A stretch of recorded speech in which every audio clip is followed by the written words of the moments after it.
খাগড়াছড়ি। বন্ধুগণ, আমি আমার জীবনের এই গল্পটা শুরু করার শুরুতে আপনাদেরকে আমার পরিবারের ব্যাপারে জানিয়ে রাখি। আমার পরিবারে আমি আছে আমার বাবা, এছাড়া রয়েছে আমার মা। আমার পরিবারে আর কোনো সদস্য নেই।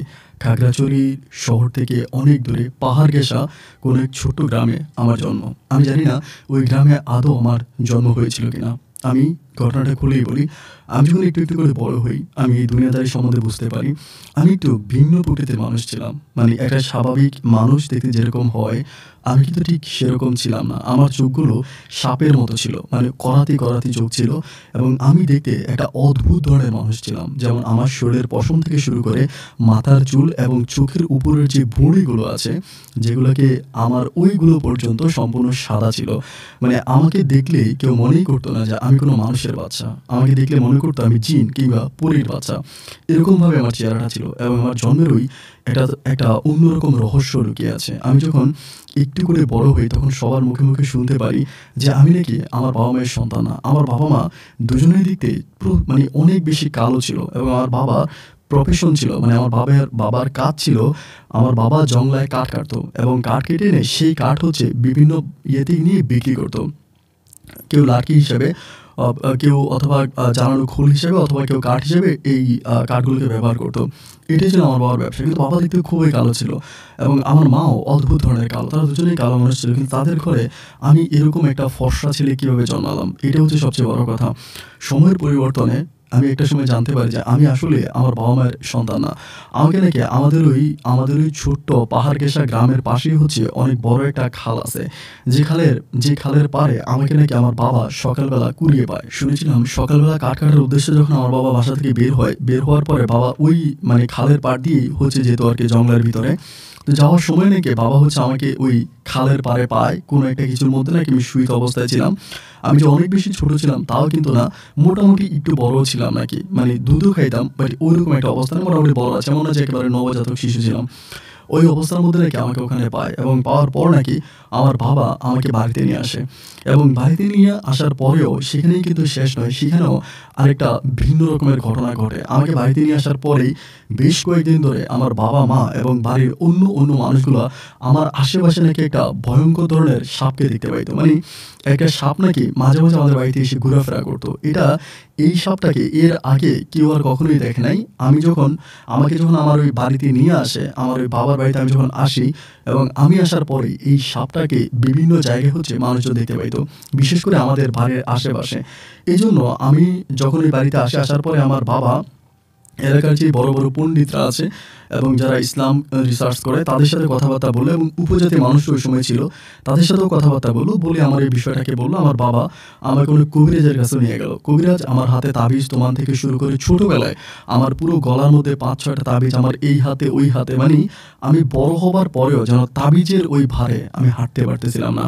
আমার বাবাকে আমাদের ওই এলাকার কবিরাজ বলল যে এই ছেলেটাকে যে কোনো সময় অন্য কিছু নিয়ে যাবে, মানে অন্য জগতে ছেলেটাকে নিয়ে যাবে। তো তাকে যদি এই জগতে রাখতে হয় তাহলে তাকে ওভাবেই রাখতে হবে। যার জন্য আমার হাতে পেয়ে এরকম করে তাবিজ পরাইয়া দেয়। ছোটোবেলা থেকে আমি এভাবেই বড় হই, এবং একটু একটু করে বড় হওয়ার পরে আমার বাবা মায়ের মুখে এই ধরনের অদ্ভুত কথাবার্তাগুলো আমি শুনতে পাই। আমার বাবা বলে, মা বলে আমার আশেপাশে নাকি তারা সাপ দেখতে পায়, কিন্তু সত্যিকার অর্থে আমি কোনোদিনও সাপ দেখতে পাই না আমার আশেপাশে। আমি কখনোই দেখিনি সাপ, কিন্তু তাদের মুখে শুনতে পারি যে এরকমও হয় যে ঘরের দরজা জানালা সব কিছু বন্ধ, দেখা যায় যে খাটের নিচে আমার মা হঠাৎ করে সাপ দেখতে পাইছে, এবং এরপরে আরও মানুষজন ডেকে আনে, দেখা যায় যে পুরো ঘর তন্ন খুঁজেও কোনো সাপের অস্তিত্ব পাওয়া যায় না।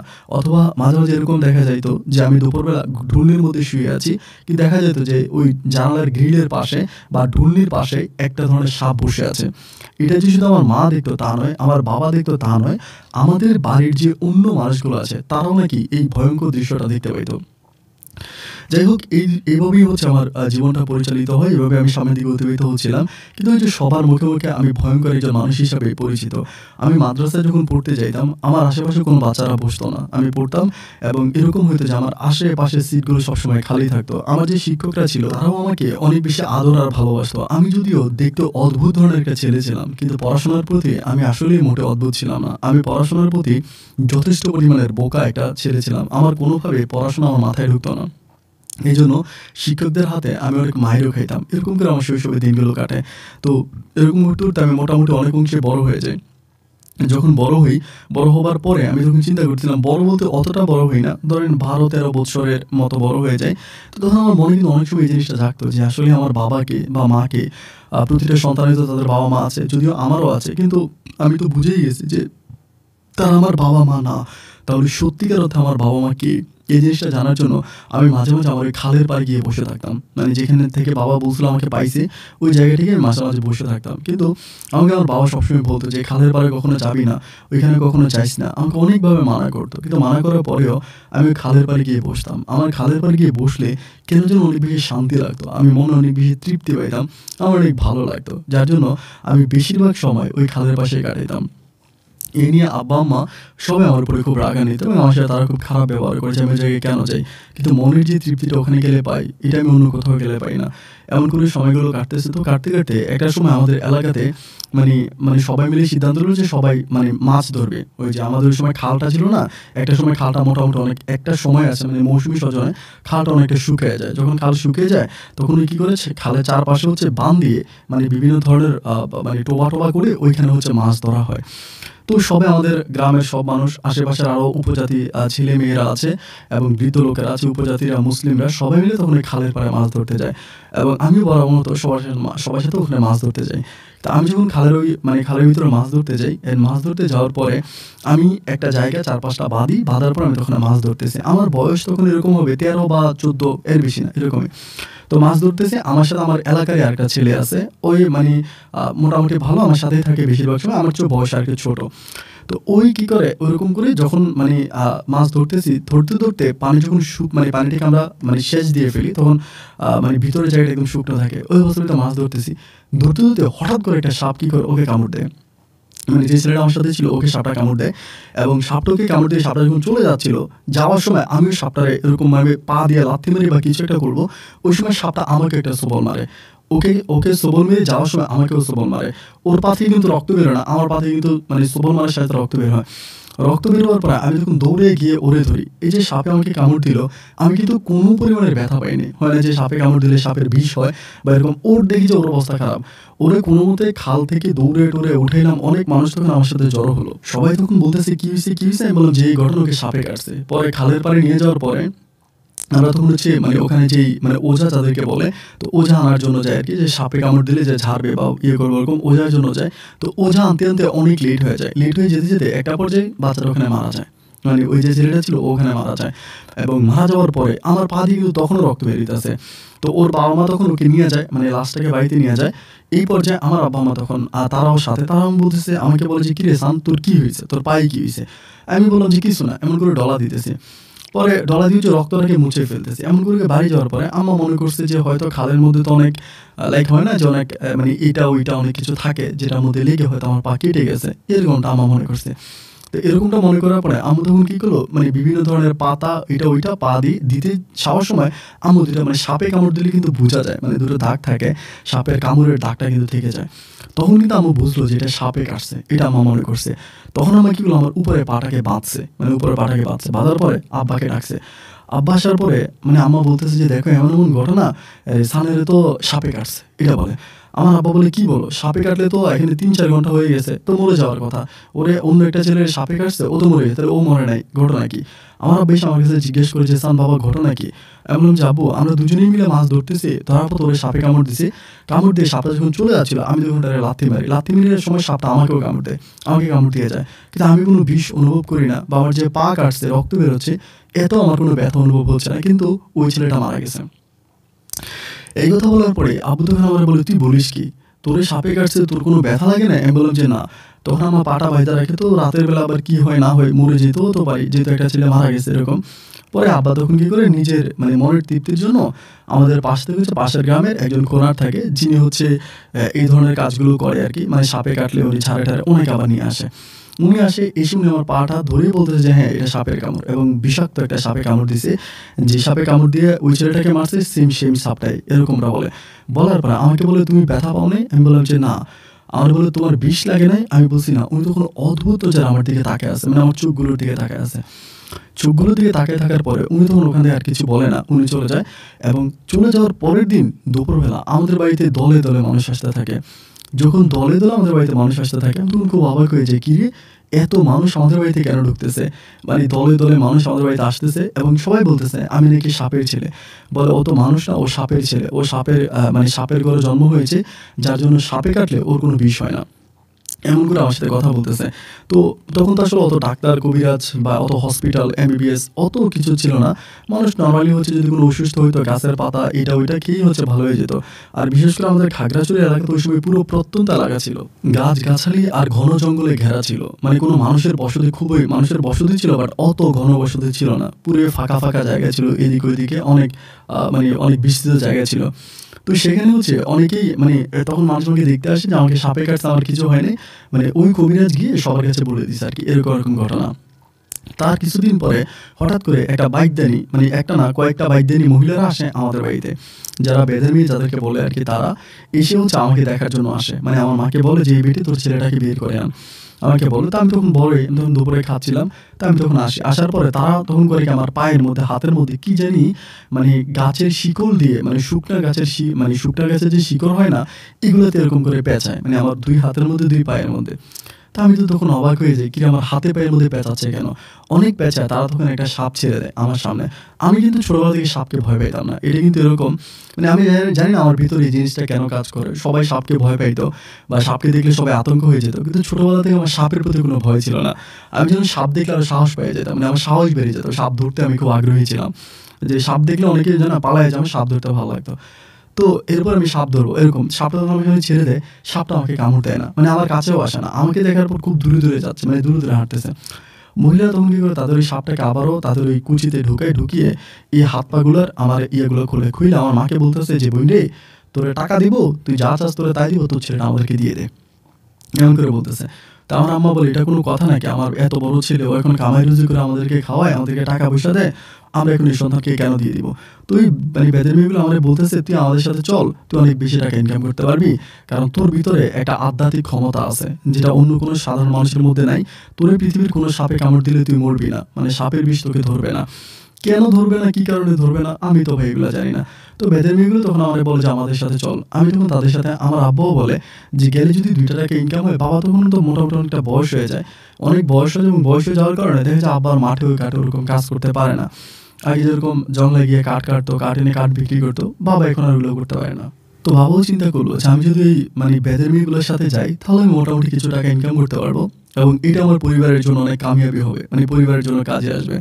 আবার এখন কিন্তু একটা ব্যাপার আমি বলে রাখি, বাট আমরা এখন যেরকম এমবিবিএস ডাক্তার দেখতে পাই, কোনো একটা অসুখ হলে ডাক্তারের কাছে যাই, আমার ওই সময়টাতে দেখা যেত যে একটা মানুষ জ্বর হয়েছে, মাথা ব্যথা করতেছে, অসুস্থ হয়েছে, সব কিন্তু ওই বেদের মেয়েরাই, ওরাই ডাক্তার ছিল আর কি ওই সময় আমাদের এলাকাতে। তারাই ডাক্তার ছিল, যে কোনো রোগের সমস্যা তারাই সমাধান করতো, মানে তারা বিভিন্ন ধরনের গাছ মানে গাছের পাতা এটা ওইটা দিয়ে ওষুধ বানাই দিত, এবং সেই ওষুধ খাওয়ার পরে কিন্তু মানুষ সুস্থ হয়ে যেত, মানে গাছের ছাল বাকল এটা ওইটা দিয়া। তো এই জন্য আমার আব্বা চিন্তা করলো যে আমি যদি এই বেদের মেয়েগুলোর সাথে থাকি তাহলে আমি অনেক ভালো একটা অবস্থানে যেতে পারবো, আমি আস্তে আস্তে নিজেকে ডেভেলপ করতে পারবো, একটা ভালো অবস্থানে যেতে পারবো, এবং সেই আশায় বাবা তো আমাকে ওই বেদের মেয়েগুলোর সাথে যেতে দেয়। আমি যখন তাদের সাথে চলে গেলাম, তারা তখন হচ্ছে আমাদের ওই খালের পাড়েই হচ্ছে তাঁবু টাঙায়, মানে তাঁবু করে ক্যাম্প করে থাকতো, তো আমি তাদের সাথে থাকতাম। দূর দূরান্ত থেকে খবর আসতো যে ওখানে সাপ দেখছে, ওইখানে সাপ দেখছে, তখন সাপ ধরার জন্য তারা যাইতো।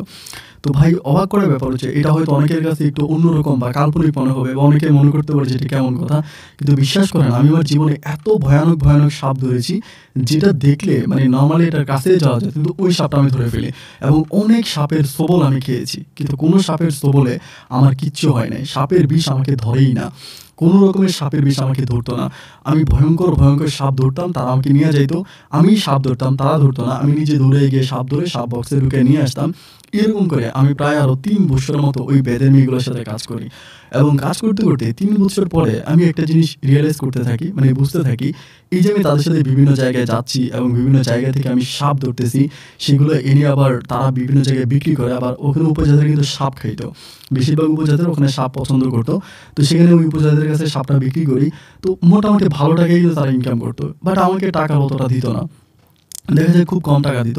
তো এমন করতে করতে একদিন আমি আমার আব্বার সাথে ব্যাপারটা নিয়ে বসি, আলাপ করি। আব্বাকে বলে আব্বা, এই যে বেদের মেয়েরা যে আমার সাথে সাপ ধরে, তারা তো অনেক ভালো টাকা পায়, অনেক ভালো টাকা ইনকাম করে, কিন্তু আমি তো অত ভালো টাকা পাই না, আমাকে তারা খুবই কম টাকা দেয়, সুতরাং আমি তাদের সাথে সাপ ধরে লাভ কি, আমি আর তাদের সাথে সাপ ধরবো না, আমি একাই ধরবো। আমার আব্বাকে এটা বলি। আমার আব্বা বলে, "তাহলে তো ভালোই হয়। কারণ তুইও বাঙালি, আমরাও বাঙালি। মানে বেদের মেয়ে মানে ওই কি বলে মানে বেদের মেয়ে তারপরে হচ্ছে তোর এই যে কি বলে মানে উপজাতি ওদের সাথে তো আমাদের হয় না। আমরা তো এই দেশের নাগরিক বা আমরা এই দেশের লোকাল। তাহলে তুইও তাদের সাথে যাবি না।" আব্বা আমাকে এটা বলে। আমি বললাম যে, "ঠিক আছে।" এবার আমি আর বেদের মেয়েদের সাথে যাই না। মানে তারা এসে প্রত্যেকদিন আসে, "তুই যাবি না কেন? চান তুই চল।" আমাকে চান বলে ডাকতো যে, "তুই চল, তুই গেলে ভালো লাগে আমাদের, থাক।" আমি আর ওদের সাথে যাইতাম না। আমি তখন কি করতাম, একাই থাকতাম। তখন আমার বাবা বিভিন্ন জায়গায় আমাদের খাগড়াছড়ি শহর থেকে শুরু করে গ্রামগঞ্জে উপজাতিদের বাড়িতে ওখানে সব জায়গায় হচ্ছে খবর ছড়াই দিল যে যদি কাউকে সাপে কাটে তাহলে বা সাপের যদি কোথাও দেখেন যে সাপ ধরতে হবে তাহলে আমার ছেলেকে খবর দিবেন। আমার ছেলে এসে সাপ ধরে যাবে। একে তো সাপ ধরার একটা বড় এক্সপিরিয়েন্স আমার আছে, অভিজ্ঞতা আছে, আমি সাপ ধরতে পারি এবং আবার হচ্ছে ৩ বছর ধরে তাদের সাথে কাজ করেছি, যেহেতু অভিজ্ঞতা হয়েছে। তারপর আমার বাবা বিভিন্ন লোকদের সাথে পরিচিত। আর আমাদের ওই এলাকাটা অনেক ঘন জঙ্গলে ঘেরা ছিল, মানে অনেক জঙ্গলাই ছিল। তো জঙ্গলের মধ্যে কিন্তু সাপের প্রচলন বা সাপের বিচরণটা একটু বেশি থাকে। তো দেখা যায় অনেক ভয়ঙ্কর সাপ উপজাতিদের বাড়িতেই আসতো। তো তাদের হাঁস মুরগি খেয়ে ফেলতো, তাদের যেমন তাদের এরকম অনেক মানে শুয়োর খেয়ে ফেলতো, ওরকম অনেক কিছু খেয়ে ফেলতো। তো যার জন্য তারা বেশিরভাগ সময় আমাকে ডাকতো। আমি এসে সাপটা ধরতাম।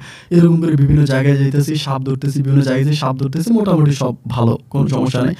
এভাবে প্রায় আরও অনেকগুলো বছর কেটে যায়। আমার বয়স তখন ১৯ থেকে ২০ এর কাছাকাছি, ওরকম একটা সময়। তো টাকা কিন্তু আবার অত টাকা ইনকাম করতে পারি নাই। মোটামুটি ইনকাম করতেছি, ওভাবেই চলতেছি। তো সবাই আবার আমাকে ভয়ও পায়। এরকমও হয় যে অনেক মানুষ দেখা যায়, এটা কিন্তু আমি বেশিরভাগ করতাম না। বাট বেশি মানুষ দেখা যায় আসতো আমার কাছে, পানি পড়া নিয়ে যাইতো।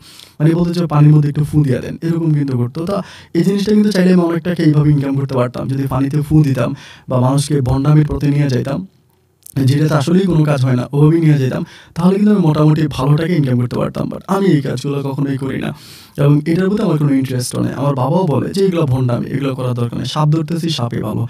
যাই হোক, ২০ বছরের বয়সের কাছাকাছি আমার বাবা একদিন হঠাৎ করে আমাকে বলল যে, খাগড়াছড়িতে এই শহরের দিকে নাকি মানে কোথায় নাকি সাপ পাওয়া গেছে। মানে খাগড়াছড়ি শহরের দিকে কোথায় সাপ পাওয়া গেছে এবং সেখানে হচ্ছে মানে সাপের নাকি যেখানে সাপ পাওয়া গেছে, যে বাড়িতে পাওয়া গেছে তাদের গ্রাম ছিল আগে আমাদের গ্রামের ওইদিকে। মানে আমাদের পার্শ্ববর্তী গ্রাম ছিল। বাট তারা এখন শহরে থাকে। ওদের বাড়িতে নাকি সাপ উঠেছে। বাসায় আরকি, শহরের বাসায় সাপ উঠছে। তো আমাকে এখন যেতে হবে। তো আমি আর বাবা তখন কি করলাম, এর পরের দিন সকালবেলায় ওই সাপ ধরার উদ্দেশ্যে ওই শহরের বাড়িতে গেলাম। যাই হোক, ওখানে যাওয়ার পরে আমি ওদের পুরোটা বাসা, অনেক বড় একটা বাসা ছিল, সরকারি কোয়ার্টারের মতো। তো সেখানে পুরোটা জায়গার ভিতরে আমি সাপকে খুঁজলাম, বাট আমরা কোথাও সাপ পেলাম না। ওদের মেঝে থেকে শুরু করে প্রত্যেকটা জায়গার ভিতরে, অনেক জায়গার ভিতরে ভালো করে খুঁজলাম, বাট কোথাও সাপের কোনো অস্তিত্বই ছিল না। সারাদিন খুঁজলাম, খুঁজে পাইলাম না। তো বিকেল পর্যন্ত প্রায় মানে বিকেল হয়ে যায়, সন্ধ্যা হয়ে যায়। তখন কিন্তু আমরা খাগড়াছড়ি শহরের ওই বাসার ভিতরে। পরে শহরের যার বাসা ছিল আরকি, তিনি বলতেছে যে, "রাত হয়ে গেছে। এখন আর রাতের বেলায় আপনারা কি করবেন? মানে যাবেন না, রাতের বেলা আপনারা থাকেন।" এটা আমাকে বলতেছে। তো আমি তখন বললাম যে, "আচ্ছা ঠিক আছে।" তো আমি রাতের বেলা ওদের বাসার মধ্যে থাকি। তো বাসার মধ্যে থাকার পরে রাতের বেলায় মানে হঠাৎ করে এরকম হয় যে রাত প্রায় ১২টা-১টার দিকে এরকম সময় হবে। তখন তো মানুষের হাতে ঘড়ি থাকতো না। অতটা ঘড়িরও প্রচলন ছিল না। এরকম ছিল যে আমি রাতের চিৎকার শব্দ শুনছি। মানে কে জানি একটা মেয়ে কান্না করতেছে, মানে চিৎকার করতেছে, চিৎকারের শব্দ শোনা যাচ্ছে। তো আমি আর বাবাকে যে রুমে থাকতে দিলাম, আমরা ওই রুমেই ছিলাম। আমি বাবাকে বলতেছি যে, "বাবা, এরকম চিৎকারের শব্দ কোথায় শোনা যাচ্ছে? উঠবা?"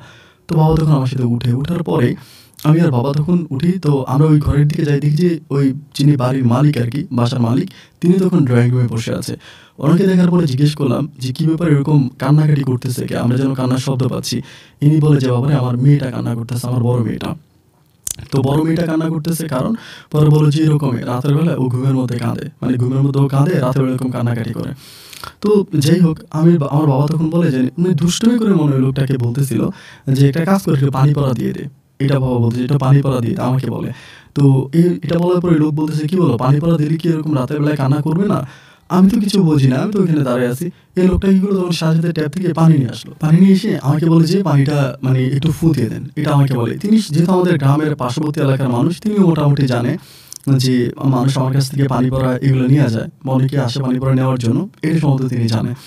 এবং জানার জন্যই তিনি তখন পানি নিয়ে আসলো। আমি তখন পানিটা বিসমিল্লাহ বলে একটা ফু দিলাম। এমন না যে আমি কোনো দোয়া-দরুদ পড়লাম বা কিছু করলাম, তাও কিন্তু না। জাস্ট বিসমিল্লাহ বলে পানির মধ্যে একটা ফু দিলাম।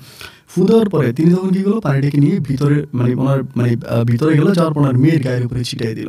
নাকি কি করলো আমি জানি না। পানিটা ওখানে দিয়ে আসলাম। আমি আর বাবা তখন ঘুমায়ে গেলাম। সকালবেলা ঘুম ভাঙার পরে আমাদের জন্য উনি তখন ওরা কী করলো, ডাইনিংয়ের ভিতরে প্রচুর নাস্তা, মানে অত নাস্তা-টাস্তা অনেক কিছু সাজিয়ে-টাজিয়ে রাখলো। যত নাস্তা আমার বাবাকে উঠালো, তো আমরা তখন নাস্তা খেতে মানে টেবিলে বসলাম। তো তিনি ওই লোকটা মানে যিনি বাড়ির মালিক, তিনি আমার পাশে বসে আমার হাত ধরে বলতেছে যে, "আপনি যেই কাজটা করলেন বা তুমি যেই কাজটা করলা, আমি আসলে অবাক হয়ে গেলাম। আমি আমার মেয়েটাকে অনেক কবিরাজের কাছে নিয়ে গেছি, অনেক ডাক্তারের কাছে নিয়ে গেছি এবং বিভিন্ন জায়গায় আমি মেয়েটাকে দেখাইছি। কিন্তু মেয়ের যে রাতের বেলায় ওই সব ভয়ঙ্কর স্বপ্ন দেখে কান্না করা, এটা কেউ ভালো করতে পারে নাই। কিন্তু তুমি পারছো। এটা তুমি পারছো এবং তুমি সত্যি অনেক মানে অনেক গ্রেটফুল একজন মানুষ। আমি অনেক খুশি হয়েছি তোমার কাজে এবং তুমি আমার কাছে কী চাও?" এরকম করে বলতেছে। পরে আমি বললাম, মানে আমি তখন খুব অবাক আরকি, যে আমি তো কোনো দোয়াও পড়লাম না, যে কোনো কিছু পড়ে ফু দিলাম তাতে কাজ হয়েছে, তাও কিন্তু না। আমি আমার মতো করে পানিতে ফু দিলাম এবং এতেই নাকি ওনার মেয়ের কাজ হয়ে গেছে। তো আমি তখন বললাম, "দেখেন, আপনার কাছে তো আমার কোনো কিছু চাওয়ার নাই। আর আমরা তো গ্রাম থেকে আসছি। তো আমি যে মেয়েটাকে মানে যার জন্য আমি পানি পড়াটা দিলাম, তাকে আমি একটু দেখতে চাই।"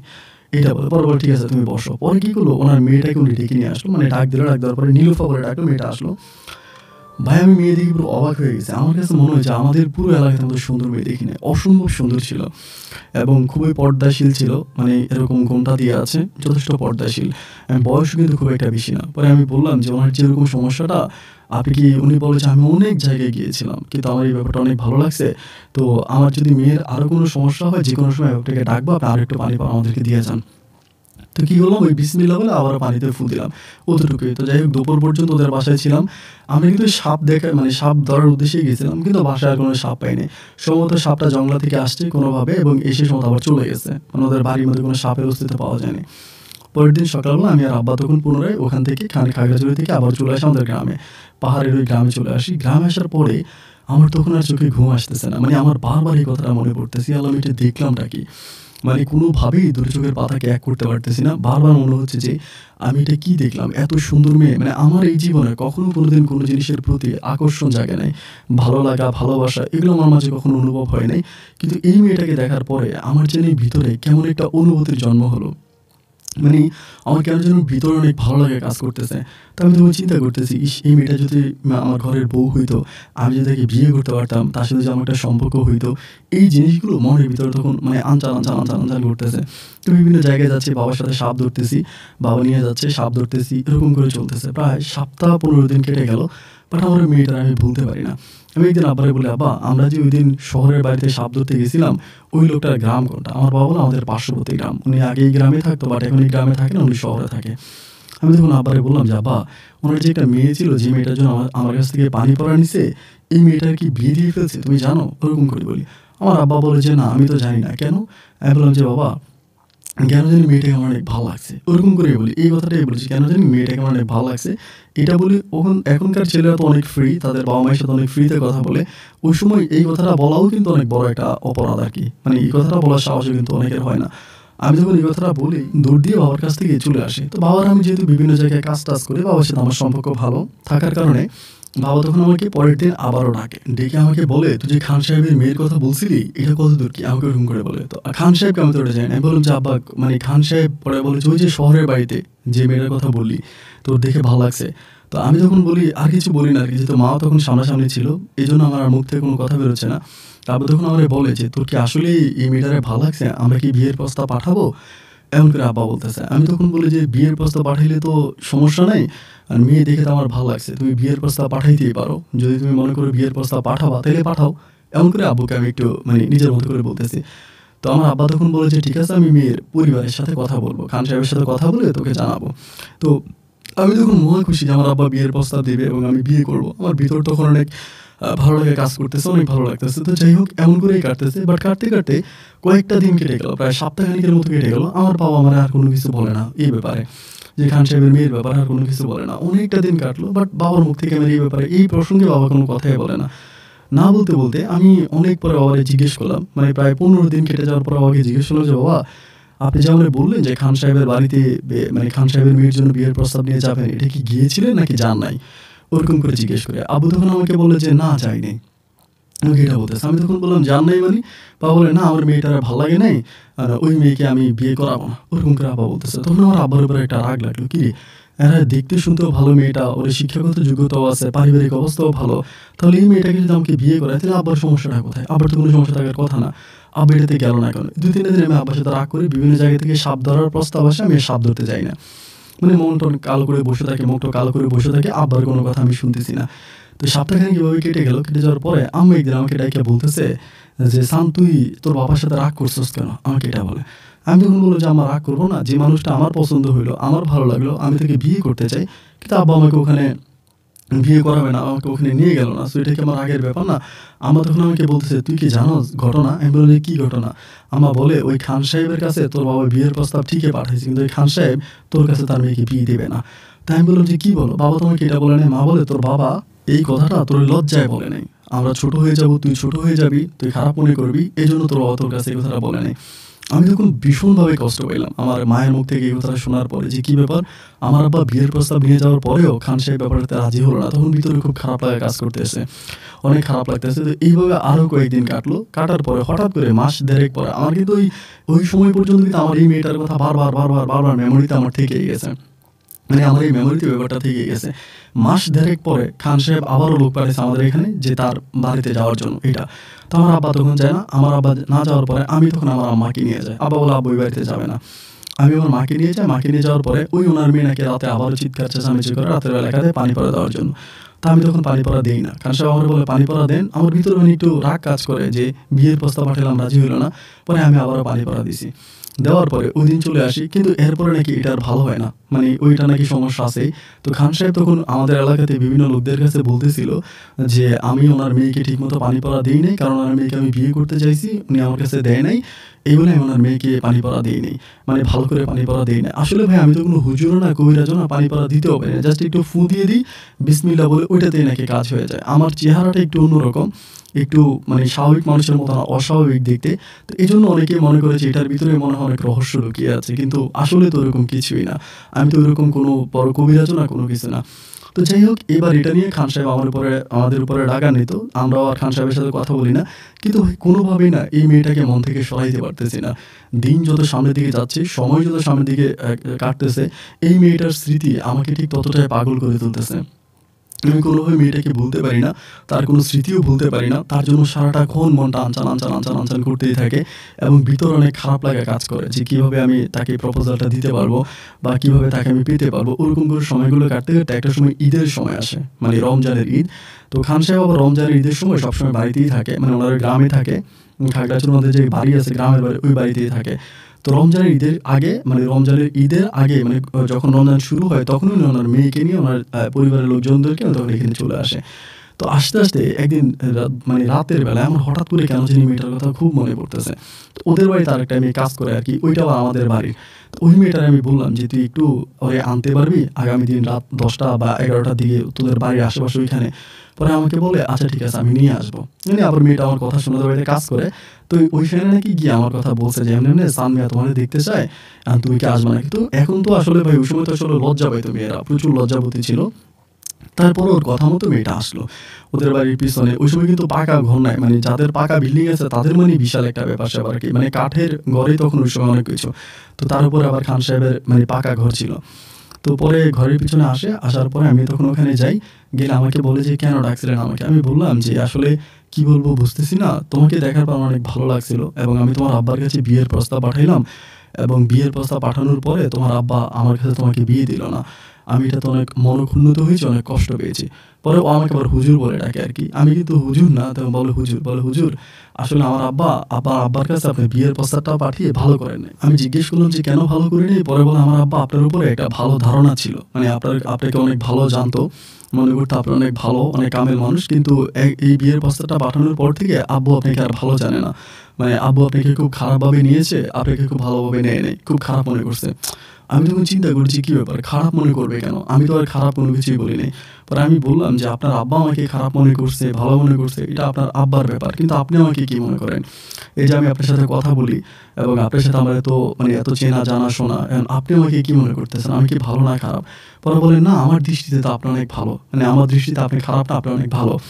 তো যাই হোক ওরকম করে মেয়েটার সাথে আমার আস্তে একটু কথোপকথন বাড়ে। ওই যে পুরো রমজান মাসেই আমি তারাবি নামাজটা পড়তাম। তারাবি নামাজটা পড়ে ওদের বাড়ির পিছনে চলে যেতাম। কাজের মেয়েটা ডেকে আনতো। তো আনলে ওইখানে আমরা দাঁড়ায় ঘন্টা খানেকের মতো বা আধা ঘন্টার মতো কথা বলতাম।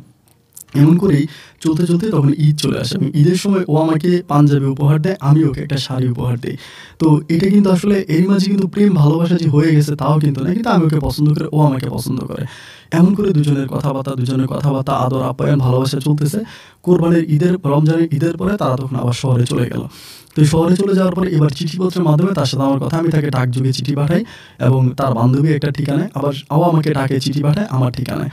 ওরকম ডাকে চিঠিপত্রের মাধ্যমে দুজনের সাথে আমাদের মানে মনের লেনাদেনা, ভালোবাসাবাসি চলতেছে। খুব ভালো, খুবই গভীর একটা প্রেমের সম্পর্কে দুজনে জড়িয়ে পড়ি এবং খুব ভালো লাগা কাজ করতেছে। করতে, করতে পুনরায় আমি তার বাবার কাছে লোক দিয়ে, আমার আব্বাকে ছাড়া অন্য লোক দিয়ে আবারও বিয়ের প্রস্তাব তার মানে উনার মেয়ের জন্য পাঠাইলাম। এবার এমন করে পাঠালাম যে মেয়ে আমাকে পছন্দ করে, আমিও মেয়েকে পছন্দ করি। আমরা কিন্তু পালিয়ে যাওয়ার একটা পরিকল্পনা নিয়েছিলাম।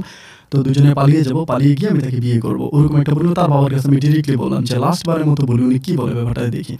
কিন্তু যখন এই পালিয়ে যাওয়ার ব্যাপারটা আমি বললাম, তখনই উনি কী করলো, আমাকে তো কোনো সম্মতি দিল না, রাজি হলোই না। বরং উনার মেয়েকে উনি উল্টা বুঝাই দিল যে আমাকে সাপে কামড় দিলে আমার শরীরে সাপের বিষ ধরে না। এরপরে আমার যে অতীতের যে ঘটনাগুলো, আমাকে খালের পাড়ে পেয়েছে, আমার পাশের অলওয়েজ একটা সাপ থাকে, এই যে আমার অতীতের যে বাঞ্ছনিক কথাবার্তাগুলো, এই কথাবার্তাগুলো সবগুলো মেয়েটাকে শোনাই দিছে, মানে নীলুফাকে শোনাই দিল। এখন এগুলো যখন নীলুফাকে শোনাই দিল, নীলুফা তখন আর আমার সাথে আর আমি চিঠি পাঠালাম, আমার চিঠির আর উত্তর দেয় না। আমি হাজার হাজার চিঠি পাঠাই, আমার চিঠির আর কোনো উত্তর দেয় না। 7 মাস 8 মাসের মতো আমি চিঠি লিখি, আমি ডাকে ডাকে চিঠি পাঠাই, কিন্তু আমার একটা চিঠির উত্তর নীলুফা আমাকে আর দেয় না।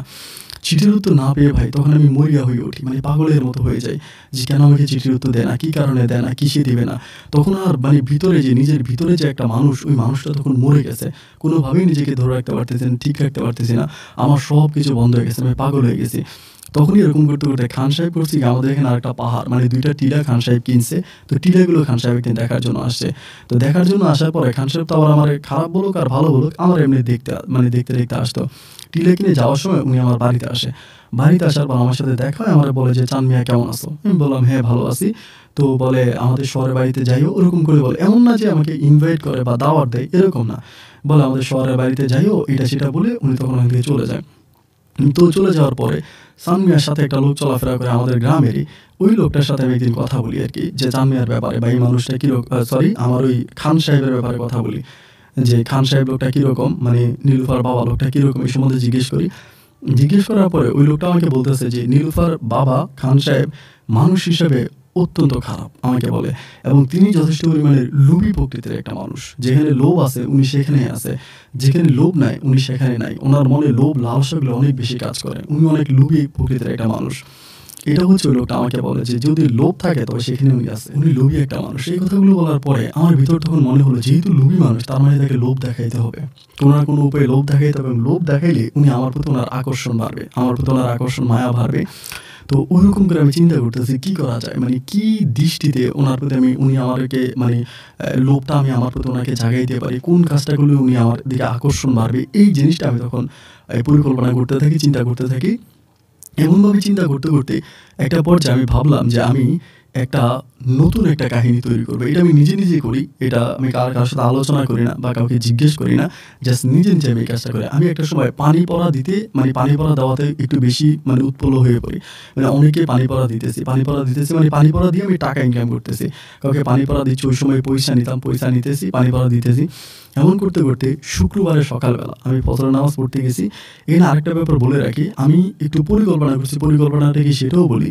আমি কিছু ইমিটেশনের স্বর্ণ, যেগুলো নন গোল্ড যেটাকে বলে আর কি, ওই গোল্ডের কিছু স্বর্ণ শহর থেকে আমি নিজে গিয়ে কিনে আনি, মানে বিভিন্ন ধরনের নন গোল্ড স্বর্ণ মহিলাদের, এগুলো কিনে আনি অনেক টাকা। ওই যে আমি পানি পড়া বিক্রি করে কিন্তু টাকাগুলো জমাইছি, তো ওই টাকাগুলোতে নন গোল্ড কিনে আনি। এনে আমি কী করি, একটা রূপার কলসি, মানে রূপার কলসি, আমি নিজে এটাকে রূপার কলসি থেকে কিনে আনি, রেভেস করে ওই কলসির ভিতরে আমি তখন এই স্বর্ণগয়নাগুলো রাখি, মানে নিচের দিকে হচ্ছে এরকম আপনাদের যে খড় কুটা এগুলো রাখি, এবং উপরে যে আমি যে স্বর্ণগুলো রাখি এটা কভার দিয়ে দিই। কভারটা দিয়ে আমি আমাদের খান সাহেব যে টিলাটা কিনছে ওই টিলার ওইখানে আমি এটাকে পুঁতে রাখি, মানে মাটির নিচে দিয়ে রেখে শুক্রবারে আমি তখন ফজরের নামাজ পড়ি। আমাদের এখানে কিন্তু শুক্রবারে ফজরের নামাজের সময় প্রচুর মানুষ হয়, মানে অত্র এলাকায় অনেক মানুষ আসে।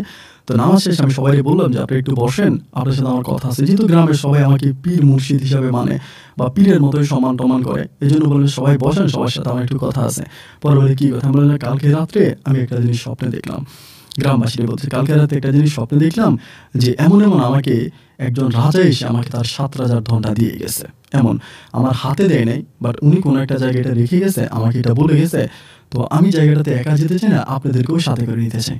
এই কথাটা আমি বললাম, সবাইকে বললাম।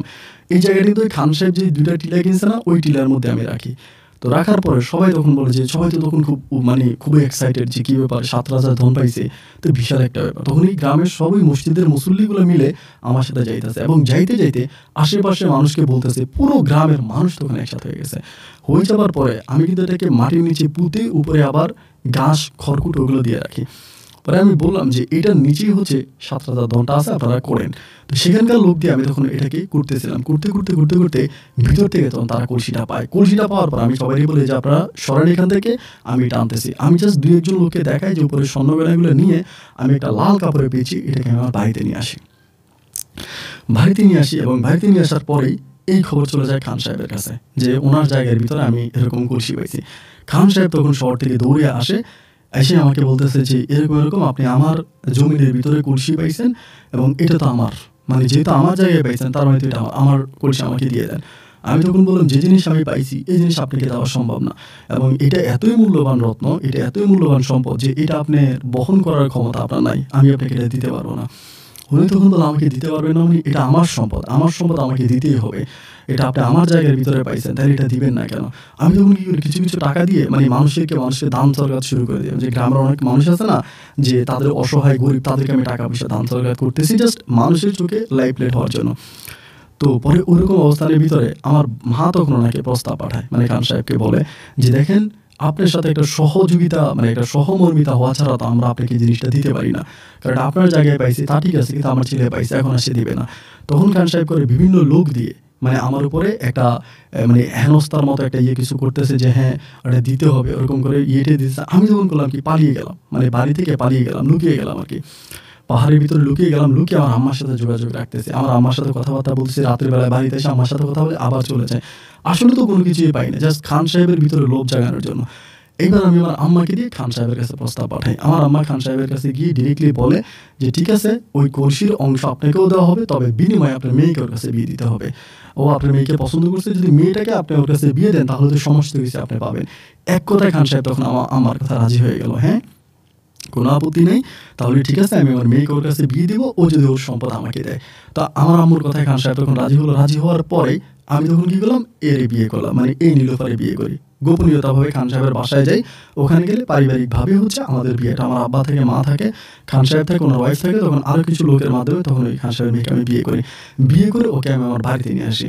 ভাই যেদিন আর ওদের বাড়িতে আমার বাসর হওয়ার পরের দিন আমি যেদিন ওকে বাড়িতে নিয়ে আসি, এরপরের দিন বিকেলবেলায় আমাদের এই খাগড়াছড়ি থানার পুলিশ তখন আমাদের বাড়িতে আসে। এসে আমাকে হাতে ধরে বলতেছে যে আপনি এরকম গুপ্তধন পাইছেন, যদি এরকম গুপ্তধন কোনো মানুষ পেয়ে থাকে, এটা সরকারি সম্পদ, সরকারি কোষাগারে দিতে হবে। আমি তখন বললাম যে না, আমি এরকম কোনো কিছুই পাইনি। পরে বলে যে না, আপনি পাইছেন, আমাদের কাছে ইনফরমেশন আছে, আমাদের কাছে তথ্য আছে, আমাদের তথ্য অনুযায়ী আপনি পাইছেন, এটা আপনাকে দিয়ে দিতে হবে, এটা সরকারি সম্পদ, আপনি সরকারি সম্পদ রাখতে পারবেন না। ভাই এবার আমি পড়ে গেলাম আরও বিপাকে বলে ওইখান থেকে পুলিশ আমাকে ধরে থানাতে নিয়ে গেল। থানাতে নিয়ে যাওয়ার পরে এবার খান সাহেব বিভিন্নভাবে আমাকে ওখান থেকে বের করে আনার চেষ্টা করতেছে, যেহেতু এটা অনেক কোটি টাকার সম্পদ, হিসাব করলে ওই সময়কার যে এত ৭ রাজার ধন বিশাল একটা ব্যাপার, তো এটা তো আর আমাকে ছাড়বে না। এবং গ্রামের সমস্ত মানুষ সাক্ষী দিয়েছে, সবার সামনে আমি কলসি পাইছি, এবং কলসির ভিতরে স্বর্ণ ছিল, এটা সবাই দেখতে পাইছে। এখানে আমাকে সবাই হেনস্থা শুরু করছে এবং শুরু করছে। লাস্ট পর্যন্ত আমি দেখলাম যে থানার ভিতরে আমাকে অমানসিক অত্যাচার শুরু করে দিয়েছে, টর্চার, যেটা গায়ে হাত তোলা, মারা, এইভাবে অত্যাচার করতেছে, এবং অত্যাচারের মাত্রায় দিনে দিনে বেড়ে যাচ্ছে।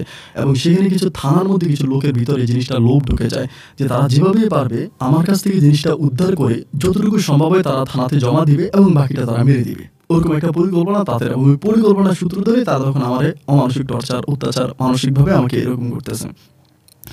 আমি তখন আর কোনোভাবে এটা থেকে উঠতে পারি না, কোনোভাবে তাদের ওখান থেকে আর আমার উঠার কোনো উপায় নেই। পরে আমি চিন্তা করলাম, এদিক দিয়ে খান সাহেবও চেষ্টা করে, খান সাহেব যে চেষ্টা করে না তা অনেক, তো খান সাহেব আমাকে বের করতে পারে না। পুলিশের আমি যে থানার ওসি ছিল, যে বড় ধারকের কাছে আমি সব কিছু খুলে বললাম যে বাবা এমন ঘটনা, আমি আসলে কিছুই পাই নাই, আমি আমার নীলুফাকে বিয়ে করার জন্য ওরকম একটা পরিকল্পনা করছি, বিশ্বাস না করলে আপনি এটা দেখতে পারেন, এটা অমুক জায়গায় আছে।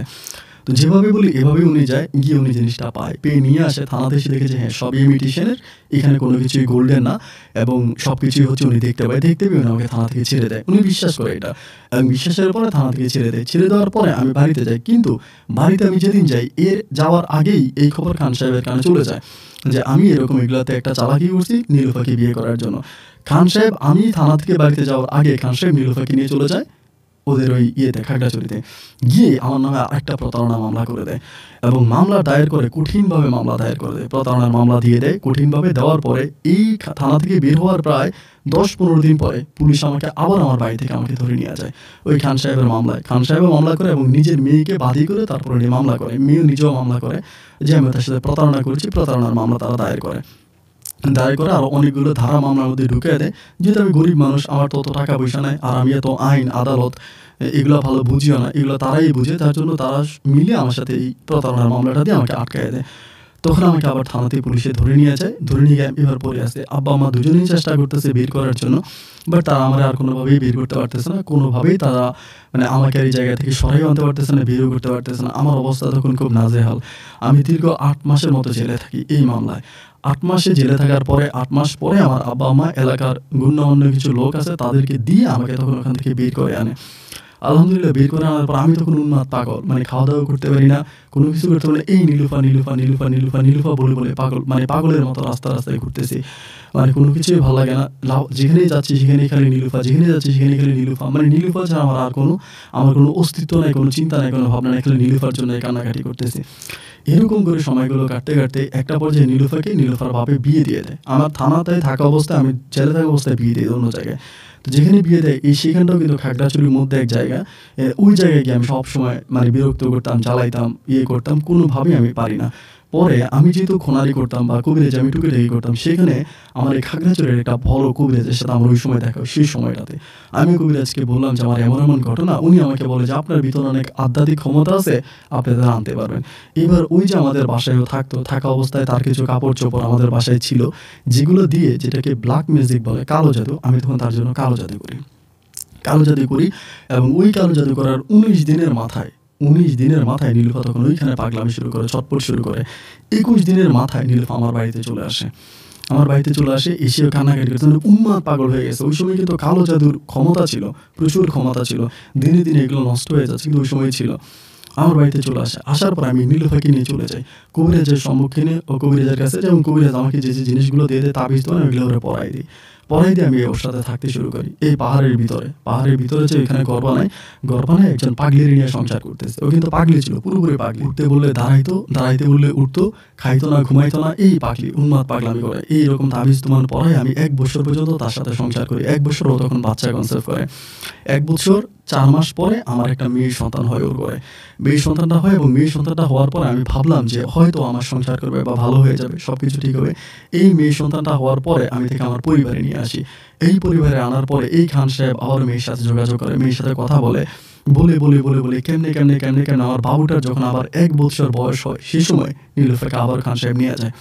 1 বছর তখন কিন্তু বাচ্চা দুধ ছাড়ে নাই, তখনও দুধ খাইতো। নীলুফারে নিয়ে যায়, এই নিয়ে গেলাম, এই বাচ্চাটা নিয়ে তখন বিপাকে পড়ি। এই নীলুফা আবারও গিয়ে আমার কথা বলে না, আমার কাছে আসে না, খায় না, এখানে পড়ে আছে। পরে আমি বাচ্চাটাকে নিয়ে 8 মাস 9 মাস পর্যন্ত আমি আমার পরিবারের সাথে ছিলাম, আব্বার সাথে, আম্মার সাথে।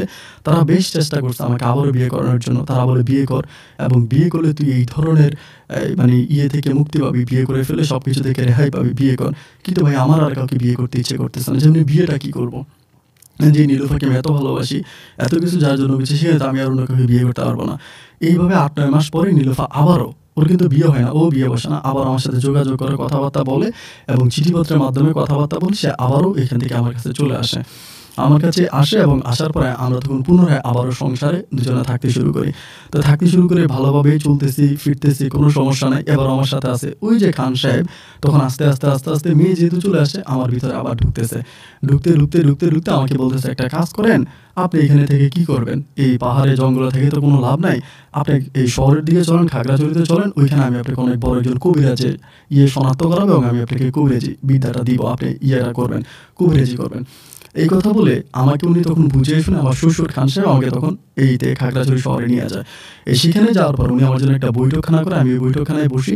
ইনি তখন এই বিভিন্নভাবে মানুষদেরকে প্রলোভিত করে নিজে, এবং সেখানে এক একটা মানুষ বিভিন্ন দূর দূরান্ত থেকে আসতো, ঢাকা থেকে পর্যন্ত চট্টগ্রাম থেকে কবিরাজি আমি করি ওইখানে আসতো আমার কাছ থেকে, পানি পড়া তাবিজ ওইটা নিয়ে যেত।